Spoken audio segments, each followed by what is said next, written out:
हाँ जी। अब हमारे पास बुलेट्स और नंबरिंग में आगे लेते हैं। जैसे यहाँ मैं नाम लिख रहा हूँ, कमल, दीप, मोहन, सोहन। तो इन बच्चों के नेम जब लिखे जाते हैं तो आगे इनके 1 2 3 4 5 ऐसे नंबर दिए जाते हैं। तो अगर आप नाम टाइप करने के साथ नंबर टाइप करने पड़ जाए आपको, तो वो टाइपिंग स्पीड पर इफेक्ट डालता है।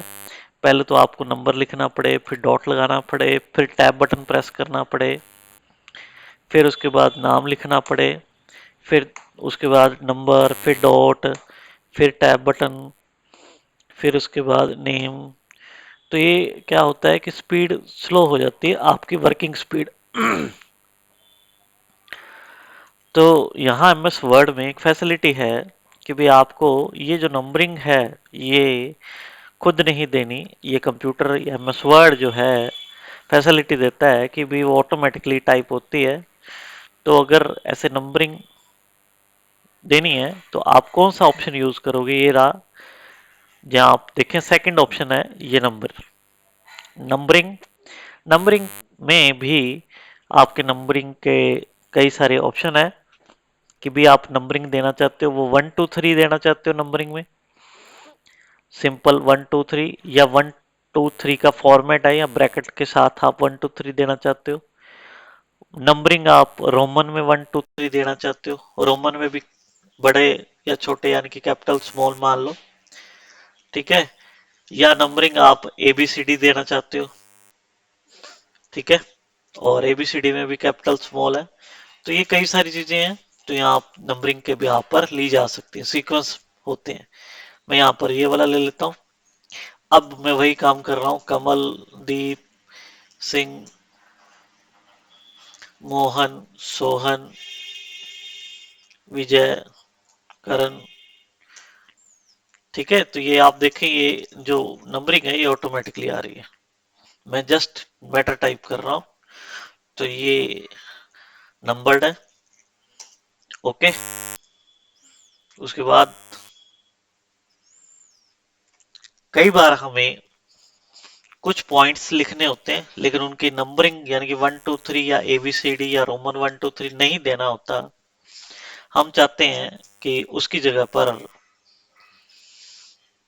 कुछ बुलेट्स लगाए जाएं। आप अपनी बुक खोल के देखोगे ना, तो हर तीसरे चौथे पेज पर ये वाला सिंबल मिलता है। ये डिजाइन शेप्स हैं, तो ये वाली शेप आपकी बुक में अवेलेबल है। तो जैसे वही काम मैं अब दोबारा कर रहा हूँ, कमल, दीप, मोहन, सोहन, विजय, नरेश। आप देखें तो आपके वहाँ ये जो सिंबल आ रहा है इसे सिंबल ना कह के बुलेट्स कहा जाता है। तो ये बुलेट कहलाता है, और उससे पहले हमने नंबरिंग देखी थी। ओके। तो बुलेट लगाने हो, नंबर लगाने हो, इसी तरह से बुलेट्स नंबर के आगे तीसरा ऑप्शन मल्टी लेवल लिस्ट। इसको करने से पहले मैं नंबरिंग वापस ले लेता हूं। इसको करने से पहले वापस कुछ चीज लिख रहा हूं और वो नंबरिंग ले लेते हैं हम। मैंने ये नंबर लिए और मैंने हेडिंग बनाई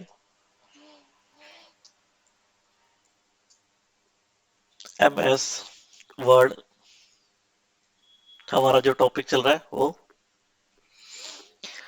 और यहाँ एमएस वर्ड के टैब हमने लिखने हैं, मान लो। तो एमएस वर्ड के 7 टैब हैं, हम कौन सा कर रहे हैं? होम। तो यहाँ मैं होम लिखूंगा तो एमएस वर्ड तो एक चैप्टर हो गया, लेकिन उसके अंदर जो पहली हेडिंग हम काम कर रहे हैं वो होम टैब है। तो ये दूसरा चैप्टर नहीं है, ये इसी चैप्टर का सब पार्ट है। आपके पास बुक होती है, बुक में इंडेक्स नहीं होता शुरू शुरू में, आपने वो देखा हुआ, तो चैप्टर का नेम पहले नंबर पर और उसके बाद 1.1, 1.2, 1.3, 1.4। अगर आपके पास बुक है तो शुरू के पेज देख लो, जिसे इंडेक्स कहते हैं। तो वैसे आपने काम करना है। तो ये मैं मान के चलता हूँ चैप्टर है, और ये उसका उसका जो मेन है अंदर टॉपिक पैराग्राफ है, तो होम। तो आप ध्यान दें पहले इधर, तो आप चाहते हो ये 1 और ये 2 ना हो, ये 1.1 हो। तो कीबोर्ड पर लेफ्ट साइड में बटन होता है TAB, टैब बटन होता है। तो आपने इस होम पर कर्सर स्टार्टिंग में रखा, तो आप चाहते हो कि ये 1 और ये उसका 1.1 आ जाए, तो ये आप टैब बटन प्रेस करोगे। मैं यहां पर कीबोर्ड से अब टैब बटन प्रेस कर रहा हूं, ये आ गया। तो MS वर्ड के अंदर पहला टैब होम है, दूसरा इंसर्ट, तीसरा पेज लेआउट, चौथा रेफरेंस। ठीक है, ऐसे ही और टैब है, ओ सॉरी, ओ हाँ, इसमें टैब दिए हुए हैं, और रिबन टैब जिसको कहते हैं वो हमारे पास, मैंने 4 के नाम लिख दिए। और फिर मैं एंटर करूंगा तो ये ई आ गया, लेकिन मेरे को दूसरे चैप्टर का नाम लिखना है। तो जैसे ही हम आगे आए थे, होम पर कर्सर रख के टैब बटन प्रेस किया था, तो आगे आए थे, तो ये सब हेडिंग बन गई ABCD उसकी, MS वर्ड चैप्टर, उसका पहला पॉइंट होम है, दूसरा इंसर्ट। तो आपको अगला चैप्टर शुरू करना है, तो वापस बैक जाना हो, तो बैक जाने के लिए शिफ्ट के साथ टैब प्रेस करेंगे। शिफ्ट के साथ टैब प्रेस करेंगे, तो मैंने ये दूसरा MS एक्सेल चैप्टर ले लिया। अब एक्सेल के कुछ पार्ट लेने हैं, तो फिर मैंने यहाँ पर टैब प्रेस किया, तो ये चीज एक्सेल की आ गई। आप वापस तीसरा चैप्टर लिखना चाहते हो तो MS पावर पॉइंट, तो ऐसे आप काम कर सकते हो।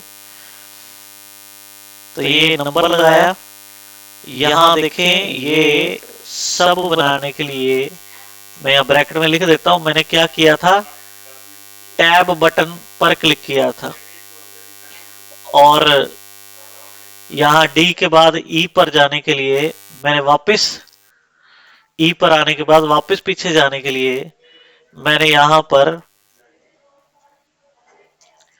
शिफ्ट टैब प्रेस किया। नोट कर लो इसको।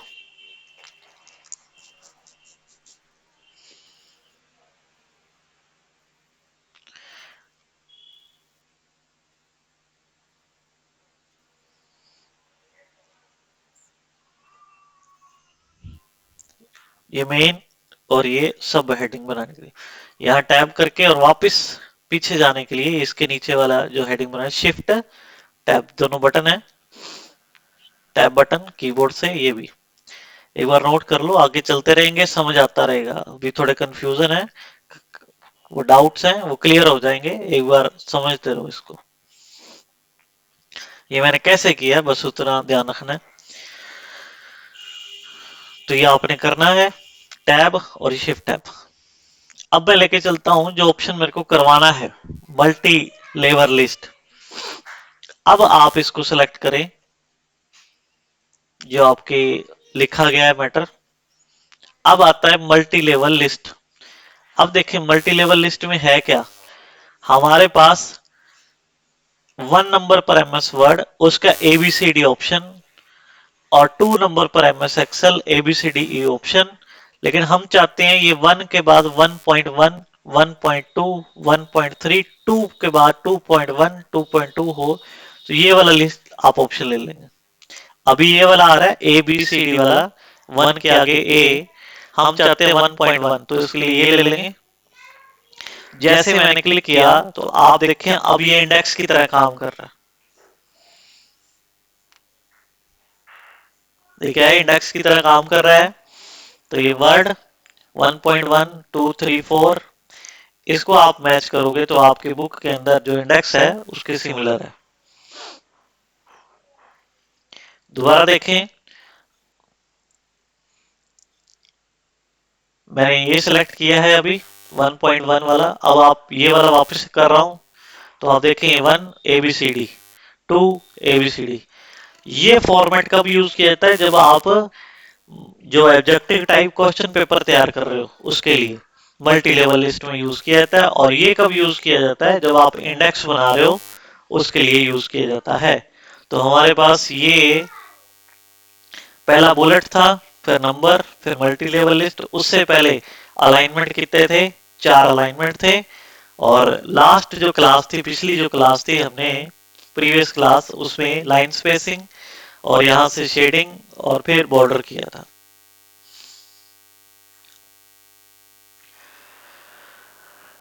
आगे यहां देखते हैं,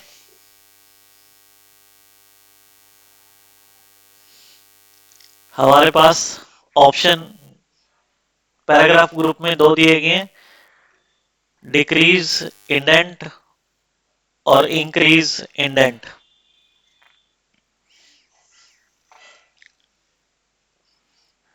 ये कहाँ है? ये बुलेट्स नंबरिंग अलाइनमेंट के बाद ये देखें 8th और 9th नंबर पर डिक्रीज इंडेंट और इंक्रीज इंडेंट। वही एग्जांपल ले रहा हूँ, सेकंड पैराग्राफ जो मैंने अलाइनमेंट में लिया था, मैं कर्सर वहां पर लेके जा रहा हूं। तो मैं यहाँ पहले किस पर क्लिक करता हूँ? Increase indent. इंक्रीज का मतलब होता है किसी चीज को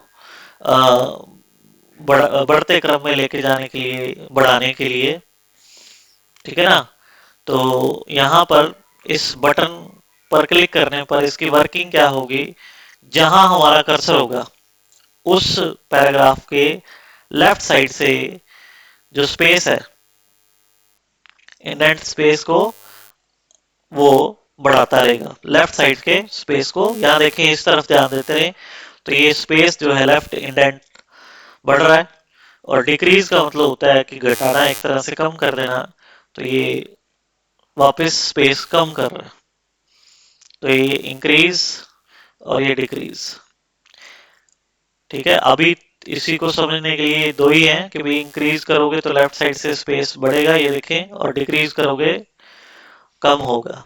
लेकिन वैसे इंडेंट जो है वो अगली किसी क्लास में बताऊंगा कि इंडेंट 3 होते हैं, 3 इंडेंट अवेलेबल होते हैं एमएस वर्ड में। लेफ्ट इंडेंट, राइट इंडेंट और फर्स्ट लाइन इंडेंट। तो उस पर अभी जाना नहीं है। अभी तो हम यही जो 2 बटन आपके सीक्वेंस में आ रहे हैं, तो वो इंक्रीज ये देख लें स्पेस, और ये डिक्रीज इंडेंट, इतना ही काम है, ठीक है। तो हमारे जो करने वाले ऑप्शन है, करके देखने वाले ऑप्शन है, वो ये है पैराग्राफ में हमने किए। इससे पहले हमने फॉन्ट किए। अब आता है clipboard.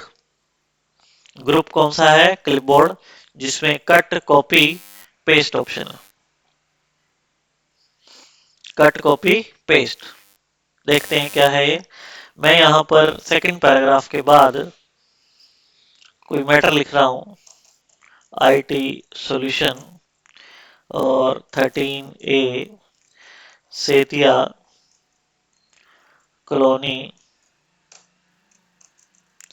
Main road Shri Ganganagar, ये मैंने टाइप कर दिया, ठीक है ना। अब टाइप होने के बाद मैं इसको कलर भी दे देता हूं, ये लो, ये आपको फॉन्ट कलर है, ये लो, मैंने ये काम कर दिया। अब टाइप होने के बाद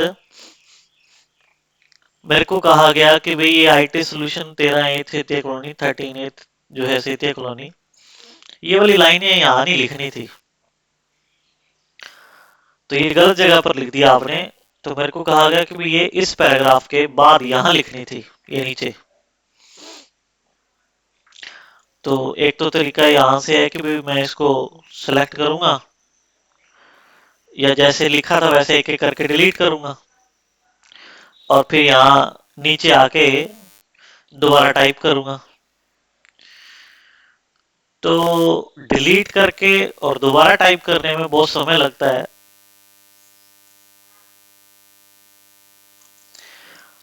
तो ऐसी सिचुएशन में, ऐसी स्थिति के अंदर कि कोई चीज आपको एक जगह से दूसरी जगह रखनी है, लेके जानी है, तो आप उसको डिलीट करके दोबारा नहीं करोगे तो आप यहाँ ऑप्शन दिया गया आता है कट ऑप्शन, जहां से आपको उस चीज को हटाना है।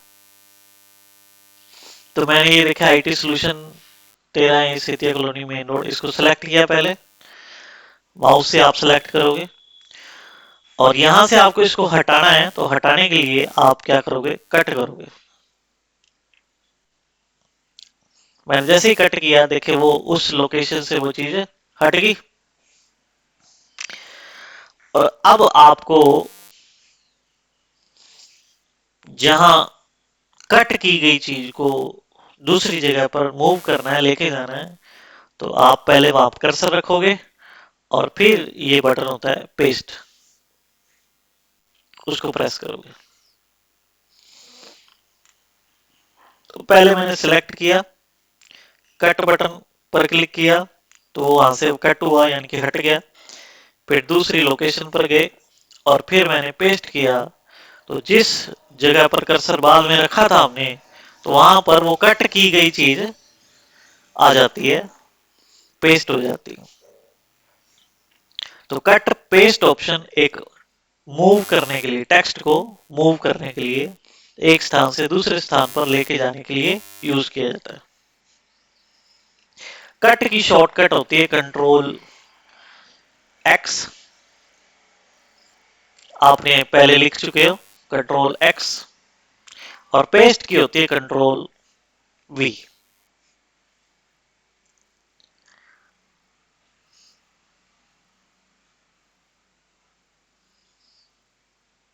ठीक है, चलते हैं वापिस उसी पर। अब दूसरी सिचुएशन कि ये IT solution 13 Setia colony main road, ये हमें दो जगह पर चाहिए या तीन जगह पर चाहिए। तो यहाँ पर भी रहे और दूसरी जगह पर भी चाहिए, तो या तो दूसरी जगह पर जाके मैं दोबारा से टाइप करूंगा, तीसरी जगह पर जाके वहां फिर से टाइप करूंगा। तो टाइपिंग अगर मेरी स्पीड स्लो है तो टाइम लगेगा। तो यहाँ आपको कोई मैटर कई बार चाहिए तो आप टाइप ना करना पड़े, तो उसके लिए सिलेक्ट करें। कट की जगह आपको अब क्या करना पड़ेगा, कॉपी। तो मैंने यहाँ पर कॉपी किया तो जो चीज सिलेक्ट थी वो कॉपी हो चुकी है। अब कॉपी होगी है, उसका इफेक्ट नहीं दिखाई देगा, वो आपको कंट्रोल सी प्रेस कर लिया तो इट मीन वो कॉपी हो चुकी है, या कॉपी पर क्लिक कर दिया। जहां आपको वैसा के वैसा है मैटर वापस चाहिए, तो आप वही बटन जो कट के टाइम यूज किया था, पेस्ट, अब कॉपी के बाद भी वही यूज करेंगे, पेस्ट। तो अब देखें ये ऊपर भी अब और ये नीचे भी है, तो दो जगह पर सेम मैटर अवेलेबल है। पहले हमने कॉपी किया फिर पेस्ट किया, और एक बार कोई चीज कट या कॉपी की जाती है तो उसको मैनी टाइम पेस्ट कर सकते हैं। तो आप देख ले, मैं जितनी बार पेस्ट पर क्लिक कर रहा हूं उतनी बार वही चीज वापस अवेलेबल हो रही है। तो कट या कॉपी की गई चीज पेस्ट करने पर हमें वापस अवेलेबल हो जाती है।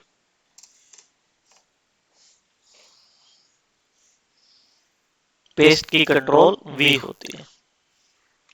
एक चीज और ध्यान दें, जब हम, ध्यान से सुनना, पेपर में पूछा जाता है, जब हम किसी चीज को, किसी टेक्स्ट को कट या कॉपी करते हैं, जैसे ये देखो कॉपी करते हैं हम, तो स्क्रीन पर तो कोई फर्क पड़ता नहीं कॉपी करते वक्त, लेकिन कॉपी की गई चीज कहाँ चली जाती है, कॉपी की गई चीज कंप्यूटर के अंदर क्लिपबोर्ड एक स्टोरेज मान लो आप, जो कट या कॉपी किए गए मैटर को स्टोर करके रखता है, क्लिपबोर्ड में चला जाता है। तो पेपर में पूछा जाता है कि कट या कॉपी की गई चीज कहाँ जाती है, तो वो क्लिपबोर्ड में स्टोर हो जाती है। और क्लिपबोर्ड से वापस कब मिलती है, जब हम पेस्ट कर देते हैं। तो आपने यहाँ पर देखा ही है, कई बार हम कर्सर से कंट्रोल वी मैंने जैसे किया, तो ये दोबारा आईटी सोल्यूशन कहाँ से आता है, क्लिपबोर्ड में पड़ा था तो वहां से आपको अवेलेबल हो जाता है पेस्ट करने पर। ठीक है, तो ये हमारे पास तीन ऑप्शन है। ये फॉर्मेट पेंटर अभी रहता है, ये बाद में करेंगे। पहले आप cut copy paste, alignment, bullet number, multi level, increase decrease, indent, इन चीजों को प्रैक्टिकली करके देखें, और फिर हम बाद में फॉर्मेट पेंटर और जो पेंडिंग है फाइंड रिप्लेस गो टू ये करेंगे।